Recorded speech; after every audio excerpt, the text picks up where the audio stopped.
मोदी जिंदाबाद। मेरे साथ हम सब नारा लगाएंगे, बोलिए भारत माता की। क्यों भाई, मधुबनी वालों को क्या हो गया है? 400 पार जाना है या नहीं जाना है? मोदी जी को तीसरी बार प्रधानमंत्री बनाना है या नहीं बनाना है? अशोक यादव को यहां से संसद में भेजना है या नहीं भेजना है?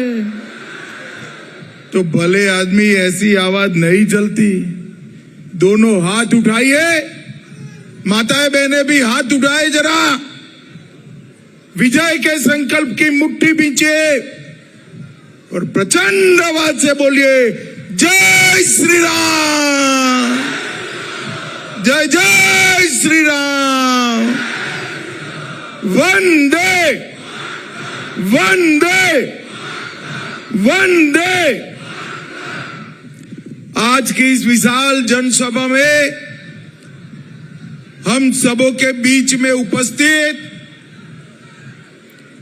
सालों तक आपके जनप्रतिनिधि रहे और जिनका मैं हृदय से बहुत सम्मान करता हूं, ऐसे हुक्मदेव बाबू को प्रणाम कर कर मैं मेरी बात की शुरुआत करना चाहता हूं।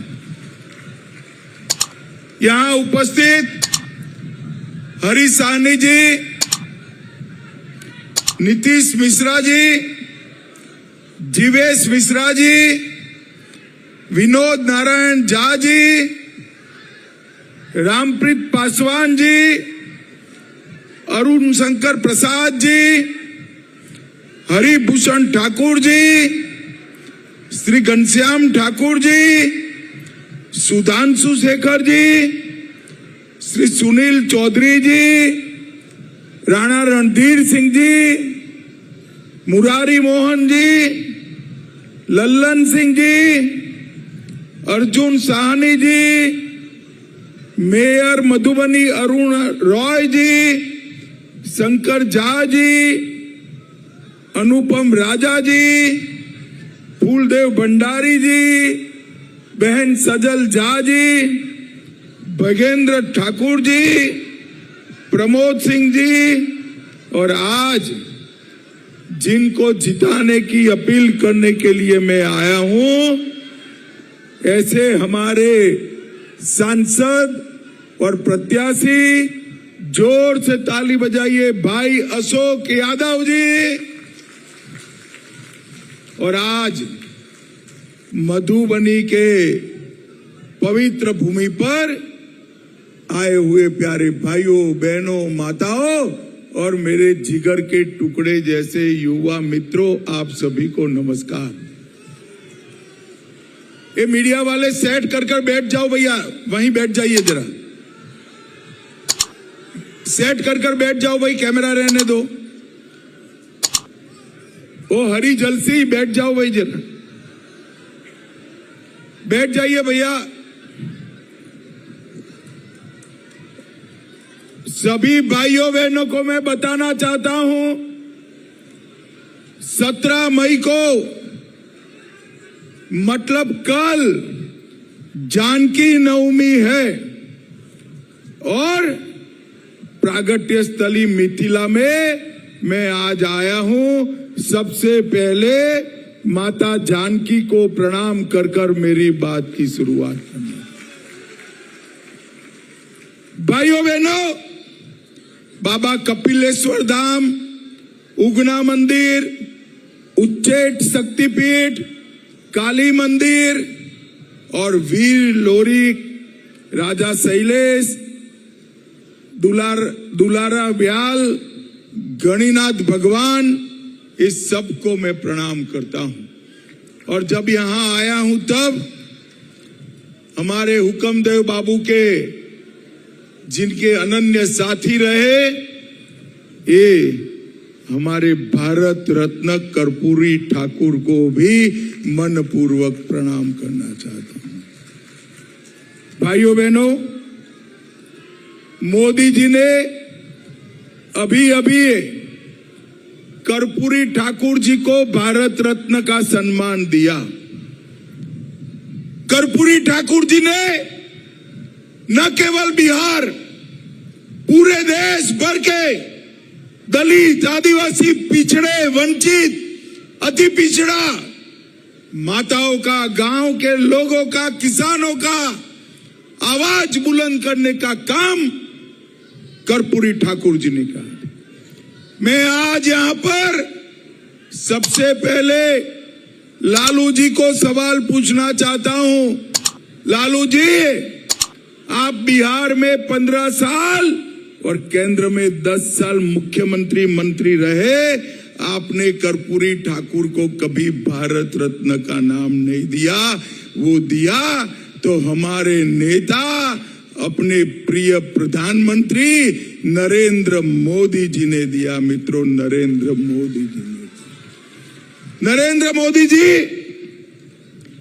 कर्पूरी ठाकुर जी के जीवन के सभी उद्देश्यों को पूर्ण करने के लिए आगे बढ़े। ये अति पिछड़ा समाज से आने वाले मोदी जी देश के सबसे पहले अति पिछड़ा प्रधानमंत्री कोई बना है तो हमारे नरेंद्र मोदी बने हैं। नरेंद्र मोदी। और 50-60 के दशक में एक चर्चा चलता था कि लोहिया जी की थ्योरी देश का भला करेगी या नहीं करेगी।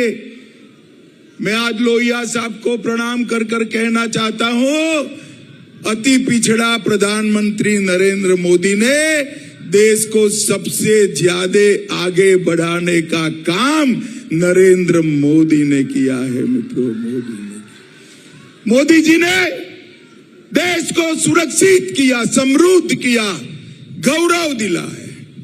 मधुबनी वालों, मुझे बताओ, कश्मीर जो है हमारा है या नहीं है? अरे जोर से बोलो भाई, है या नहीं है? एक खड़गे साहब कहते हैं राजस्थान बिहार वालों का कश्मीर से क्या लेन देन है? अरे खड़गे साहब, आप 80 पार कर गए, देश को नहीं जान पाए। मैं आपको बताता हूं, मधुबनी का बच्चा कश्मीर के लिए अपनी जान दे सकता है, जान दे सकता है। भाइयों बहनों, नरेंद्र मोदी जी ने 70 साल से एक कांग्रेस वाले लालू जी, जिसको नरोस बच्चे की तरह संभाल कर रखे थे, वो धारा 370 को 5 अगस्त 2019 को नरेंद्र मोदी जी ने समाप्त कर दिया, समाप्त। और पूरे भारत में एक ही ध्वज, एक ही संविधान और एक ही प्रधानमंत्री का नारा जो श्यामा प्रसाद मुखर्जी देकर गए थे, उसको पूरा करने का काम नरेंद्र मोदी ने किया। और भाइयों बहनों, ये इंडी अलायंस वाले कह रहे थे कि मत हटाओ, 370 मत हटाओ। ये राहुल बाबा कहते थे खून की नदियां बह जाएगी। भाइयों बहनों, आज मैं राहुल बाबा को कहने आया हूं, राहुल बाबा, खून की नदियां छोड़ो, किसी की कंकड़ चलाने की हिम्मत नहीं है, कंकड़ चलाने। ये नरेंद्र मोदी सरकार है। ये आज इंडी अलायंस वाले कहते हैं लालू जी का बेटा इसका जवाब दे। वो कहते हैं पाक ऑक्यूपाई कश्मीर की बात मत करिए, पाकिस्तान के पास एटम बम है। फारूक अब्दुल्ला कहते हैं, मणिशंकर अय्यर कहते हैं, अरे राहुल बाबा, पाक के एटम बम से आप डरो, मोदी जी के नेतृत्व में भारत इतना मजबूत है, कोई एटम बम से डरने की जरूरत नहीं है। मधुबनी वालों, मुझे बताओ, ये पाक ऑक्यूपाई कश्मीर हमारा है या नहीं है? अरे जोर से बोलो, फारूक अब्दुल्ला तक जवाब जाना चाहिए। पाक ऑक्यूपाई कश्मीर हमारा है या नहीं है? मैं आज इस विद्यापति की भूमि पर कह कर जाता हूं, मंडन मिश्र और अष्टावक्र मुनि की भूमि पर कहकर जाता हूं, ये पाक ऑक्युपाई कश्मीर हमारा है, रहेगा और उसको हम लेकर रहेंगे, लेकर। भाइयों बहनों, आज मैं कहना चाहता हूं आप सभी को, ये इंडी अलायंस वालों का कुछ होना नहीं है, मगर मान लो स्वप्न में भी वो जीत जाते हैं, जीतने नहीं है, मोदी जी ही 400 पार कराने वाले हैं, मगर जीत गए तो उनका प्रधानमंत्री कौन बनेगा? आप बता सकते हैं मधुबनी वालों? चलो चलो, आप कंफ्यूज है, मैं पूछता हूं, ममता बनर्जी बन सकती है क्या? लालू जी बन सकते हैं क्या? स्टालिन बन सकते हैं क्या? शरद पवार जी बन सकते हैं क्या? जब इंडी अलायंस वालों को पूछा कि तुम आपका प्रधानमंत्री का प्रत्याशी कौन है, तो उन्होंने कहा बारी बारी एक एक साल बनेंगे। बोली अरे मधुबनी वालों, ये कोई परचूरन की दुकान है क्या कि भागीदारी पीढ़ी चलेगी? इस देश को एक मजबूत प्रधानमंत्री चाहिए जो देश को सभी खतरों से बाहर निकाले। कोरोना जैसी महामारी आए तो देश का नेतृत्व करे। मुझे बताओ मधुबनी वालों, सभी को दोनों टीका कोरोना का लगा है या नहीं लगा है? अरे जोर से बोलो, लगा है या नहीं लगा है? 25 पैसा भी देना पड़ा है। मोदी जी ने कॉफी पिलाकर सामने से टीका लगाया ना भाई। ये तेजस्वी कहते थे ये मोदी टीका है, मत लगाओ। राहुल बाबा भी कहते थे। अच्छा है मधुबनी वाले इनका मानते नहीं है, सबने टीका लगा दिया। भाइयों बहनों, जब पूरे देश ने टीका लगाया है देखा, तो राहुल बाबा भी रात को बहन प्रियंका को लेकर टीका लगाकर आ गए। बोली अरे राहुल बाबा, शर्म करो, शर्म करो। कोरोना जैसी महामारी में आप इस प्रकार की राजनीति करते हो। भाइयों बहनों, इस देश को हर संकट से अगर कोई बचा सकता है तो नरेंद्र मोदी बचा सकता है। मैं आपको बताता हूं, माताएं बहनें बैठी है, इतने साल से लालू जी आपका आरक्षण रोक कर बैठे थे। ये अशोक को मैं कहता हूं, भैया शायद अंतिम टर्म है, अगली बार कोई माता बहन के आपकी जगह टिकट मिल जाएगा, क्योंकि नरेंद्र मोदी जी ने संसद और विधानसभा में माताओं बहनों को 33% आरक्षण देने का काम नरेंद्र मोदी जी ने किया। भाइयों बहनों, आज मैं यहां आया हूं, सीता माता की जन्मभूमि है। मैं पूछना चाहता हूं, राम जन्मभूमि पर मंदिर बनना चाहिए था या नहीं बनना चाहिए था? जोर से बोलो, बनना चाहिए था या नहीं बनना चाहिए था? एक कांग्रेस पार्टी है, लालू जी सालों तक रोकते रहे। आपने मोदी जी को दूसरी बार प्रधानमंत्री बनाया, मोदी जी ने केस भी जीता, भूमि पूजन भी किया और 22 जनवरी को प्राण प्रतिष्ठा कर कर जय श्री राम कर दिया। और ये लोग प्राण प्रतिष्ठा में भी नहीं गए। मुझे बताओ, राम लल्ला के प्राण प्रतिष्ठा में न जाएं, ऐसे लोग देश पर शासन कर सकते हैं क्या? जोर से बोलो, कर सकते हैं? मैं आज यहां मिथिला वासियों को सबको कहने आया हूं, मैथिली भाषा को 8वीं अनुसूची में डालने का काम हमारे अटल बिहारी वाजपेयी जी ने किया था। मोदी जी ने यूपीएससी और बीपीएससी की परीक्षाओं में मैथिली भाषा को इंट्रोड्यूस करने का काम किया और मधुबनी का बच्चा मैथिली में पढ़कर IAS IPS बन सकता है। ये काम नरेंद्र मोदी ने किया। अरे मिथिला वालों मुझे बताओ भाई, ये इटली से आए हुए लोग मैथिली का सम्मान कर सकते हैं क्या? अरे जोर से बोलो, कर सकते हैं? ये नरेंद्र मोदी ही कर सकते हैं। ये कोसी नदी ने हमारे मिथिलांचल को 2 हिस्सों में बांटा था। एक ही भाषा, एक ही संस्कृति, बीच में से नदी जाती थी। अटल जी ने पुल बनाकर इसको जोड़ा और मोदी जी ने रेलवे बनाकर उसको समाप्त कर दिया। मिथिलांचल को एक करने का काम हमने किया है। माताओं, भाइयों, बहनों, इस क्षेत्र में मैं पहले दौरा करने आया था। बड़ी मात्रा में गौ हत्या के मामले आते थे। मैं आपको विश्वास दिलाकर जाता हूं, मोदी जी को तीसरी बार प्रधानमंत्री बना दो, गौ हत्या करने वालों को उल्टा लटका कर सीधा करने का काम है। ये सीता माता की भूमि है, यहां गौ हत्या नहीं चल सकती। ना गाय की तस्करी होने देंगे, ना गाय की हत्या होने देंगे। ये नरेंद्र मोदी का वादा है। भाइयों बहनों, मुझे बताओ बिहार वालों, ये पीएफआई पर बैन लगाना चाहिए था या नहीं लगाना चाहिए था?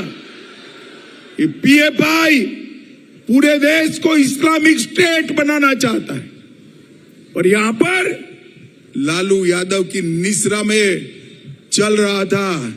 एक दिन रात को मोदी जी ने 100 जगह पर देश में रेड डालकर पीएफआई वालों को जेल की सलाखों के पीछे डालने का काम नरेंद्र मोदी जी ने। भाइयों बहनों, ये लोग अफवाह फैला रहे, झूठ बोल रहे कि नरेंद्र मोदी को बहुमत मिला तो मोदी जी आरक्षण समाप्त कर देंगे।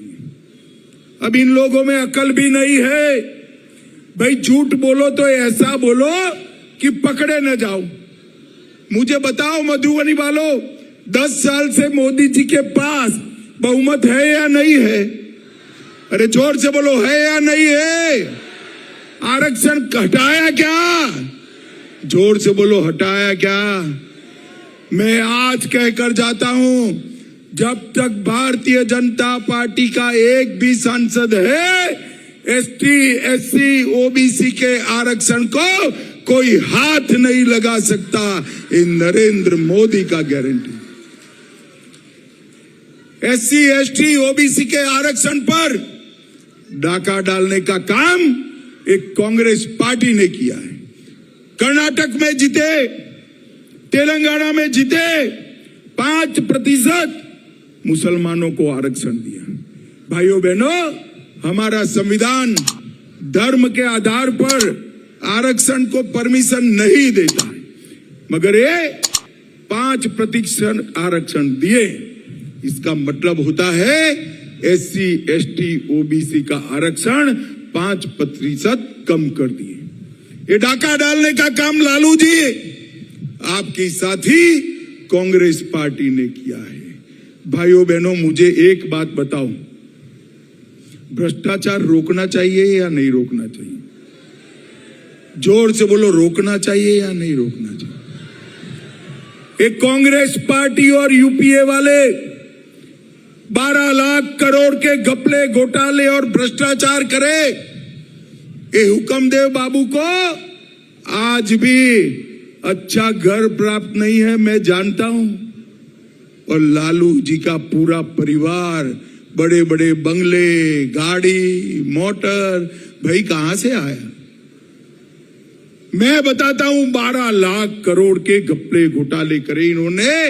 और सामने नरेंद्र मोदी है, 23 साल तक मुख्यमंत्री प्रधानमंत्री रहे, 25 पैसे का भी आरोप नहीं लगाए। भाइयों बहनों, 25 पैसे का भी आरोप। कांग्रेस के एक सांसद के घर से झारखंड में 350 करोड़ रुपया पकड़ा जाता है। तृणमूल कांग्रेस के मंत्री के घर से 51 करोड़ पकड़ा जाता है। झारखंड मुक्ति मोर्चा के मंत्री के घर से 31 करोड़ पकड़ा जा। भाई आप पूरी सभा मुझे बताए, किसी ने 50 करोड़ रुपया साथ में देखा है क्या? अरे बोलो तो, देखा है? आपका छोड़ो, किसी सगे वाले ने आपका देखा है? अरे तो फिर मधुबनी वालों, इनको पूछो तो सही, ये रुपया कहां से आया है? पूछना चाहिए या नहीं पूछना चाहिए? ये Lalu ji ED ED ED ED ED ED करते हैं। लालू जी, आप जो करना है वो करो, जिन्होंने भ्रष्टाचार करा है उनको जेल की सलाखों के पीछे जाना ही पड़ेगा। ये भ्रष्टाचार की पाई पाई भारत के गरीब लोगों की है, और उसको लौटाने का काम अगर कोई कर सकता है तो केवल और केवल नरेंद्र मोदी कर सकते हैं, और कोई नहीं। भाइयों बहनों, मोदी जी ने बिहार को विकसित कराने का काम किया है। मैं आपको बताता हूं, 10 साल तक सोनिया मनमोहन सरकार चली, लालू जी भी मंत्री थे, बिहार को 2,80,000 करोड़ दिया, और 10 साल में मोदी जी ने बिहार को 11,33,000 करोड़ रुपया देने का काम नरेंद्र मोदी जी ने किया। हमारे मधुबनी की बात करें, भारत नेपाल सीमा पर 552 किलोमीटर का रोड बनाने का काम किया। 1,000 करोड़ से सुपौल से मधुबनी 10 किलो बड़ा लंबा पुल बन रहा है, और ये देश का सबसे लंबा सड़क पुल होने वाला है मधुबनी वालों, सबसे बड़ा। मखाना का प्रसंस्करण केंद्र स्थापित किया, मिथिला चित्रकला संस्थान खोला गया, सिक्किमोनी ट्रेनिंग केंद्र भी खोला जा रहा है। मधुबनी रेलवे स्टेशन को भी पूरा नया बनाकर मधुबनी का सम्मान पूरे देश में नरेंद्र मोदी बढ़ाने वाले। 1,82,000 लोगों को घर दिया, आयुष्मान भारत के 3 लाख कार्ड दिए, उज्ज्वला योजना 5 लाख माताओं बहनों को गैस का सिलेंडर दिया, 8,70,000 गरीबों को 5 किलो अनाज नरेंद्र मोदी जी मुफ्त में भेज रहे हैं, 7 लाख घरों में नल से जल दिया, और 3,17,000 किसानों को 6,000 रुपया प्रति साल देने का काम नरेंद्र मोदी जी ने किया। मुझे बताओ मधुबनी वालों, बिहार और मधुबनी का विकास ये राहुल बाबा कर सकते हैं क्या? कर सकते हैं? ये तो थोड़ी गर्मी बढ़ते ही बैंकॉक और थाईलैंड छुट्टी पर चले जाते हैं, और दूसरी ओर नरेंद्र मोदी है 23 साल से दीपावली के दिन भी सरहद पर जाकर जवानों के साथ मिठाई खाने का काम नरेंद्र मोदी का। भाइयों बहनों, दोनों ओर स्पष्ट खेमे है महाभारत की तरह, पांडवों का और कौरवों का। मधुबनी की जनता को मैं विनती करने आया हूं, यहां एक आदर्श सांसद, सर्वश्रेष्ठ सांसद हुक्मदेव बाबू ने आपका जनप्रतिनिधित्व किया है। हुक्मदेव बाबू जब यहां से सांसद होकर पूरे दोनों सदन में सर्वश्रेष्ठ सांसद बने, मधुबनी का नाम दुनिया भर में पहुंचाने का काम हुक्मदेव बाबू ने किया है। भाइयों बहनों, आज अशोक है, अशोक भी यहां से विधायक रहा, सांसद रहा। मैं आपको गारंटी देता हूं, अशोक को सांसद बनाओ, बड़ा आदमी बनाने का काम भारतीय जनता पार्टी करेगी। भारतीय जनता, मुझे बताओ, अशोक को प्रचंड बहुमत से जिताओगे क्या? अरे जोर से बोलो, जिताओगे? कमल के निशान पर बटन दबाओगे? मोदी जी को तीसरी बार प्रधानमंत्री बनाओगे? 400 पार कराओगे? तो मेरे साथ दोनों हाथ उठाइए और बोलिए, जय सिया राम। श्री राम नहीं भाई, सिया राम बोलना है। दोनों हाथ उठाकर बोलिए जय सिया राम, वंदे वंदे, भारत माता की, भारत माता की।